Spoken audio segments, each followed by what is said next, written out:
If there's one thing Richard Kupferitz knows, it's pipelines. He spent almost half a century investigating pipeline failures and runs a pipeline safety consulting firm called Accufax Incorporated. In over 45 years of investigations, I've never seen a pipeline accident. A single event caused an event of a pipeline to fail.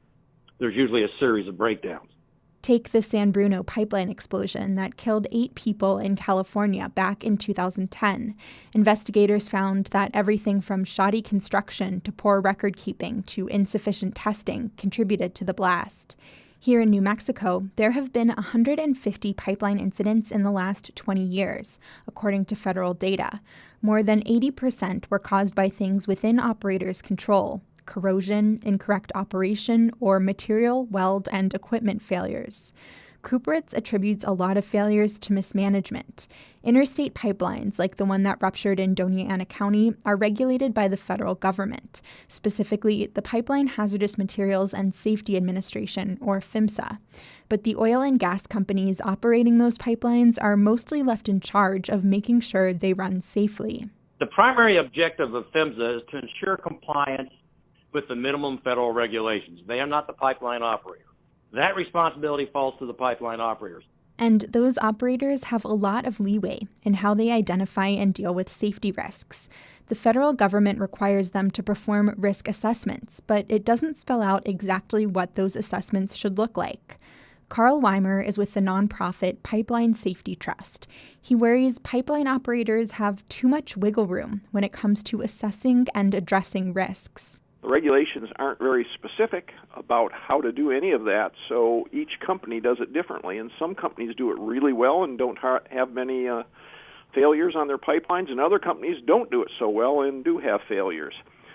So that kind of nebulousness about the regulations really causes us some concern. Richard Kupferitz says one issue he's seen is companies over-relying on a particular tool to check the safety of their pipelines. In reality, he says, no one tool can necessarily detect every vulnerability. He says operators are searching for a holy grail that doesn't yet exist. That, combined with improper use of the tools, can lead to pipeline failures. Take something called a SmartPeg, a multi-million-dollar robot that runs through pipelines looking for damage. Now, running them and using them appropriately is a different animal. I've investigated too many liquid pipeline failures that failed just after an inline inspection tool had been run. So you can pick the right tool and use it wrong. Or pick the wrong tool in the first place. What I call smart pig, dumb people, or dumb pig, smart people. The outcome's still the same. Wrong outcome. Some safety advocates would like to see stronger, more specific regulations when it comes to safety assessments, and other measures like regulating exactly where shutoff valves should be located. They point out that PHMSA has just around 200 inspectors to oversee millions of miles of pipeline nationwide, and could use more resources. Robert B. is with the Civil and Environmental Engineering Department at UC Berkeley and founded the school's Center for Catastrophic Risk Management. He says strong industries, like the companies operating pipelines, need strong governance. It's kind of like a strong family. If the parents are strong, capable, then the children have a much better chance of doing what's needed, what's right. On the other side, if the government is not strong and capable, then commercial industrial enterprises, we'll call it, can kind of do what they want to do. In the family context, the kids run wild. PHMSA can levy fines when a pipeline fails, but Richard Kupferitz says it can also reduce those fines if the operator makes changes to prevent future failures. PHMSA's objective is not to punish, it's to ensure compliance with the regulations. It's to correct the action so that, they don't repeat the mistake. Safety advocates say it's especially critical to bolster federal regulations now, with oil and natural gas extraction from shale deposits on the rise, and more pipelines being built to transport those products.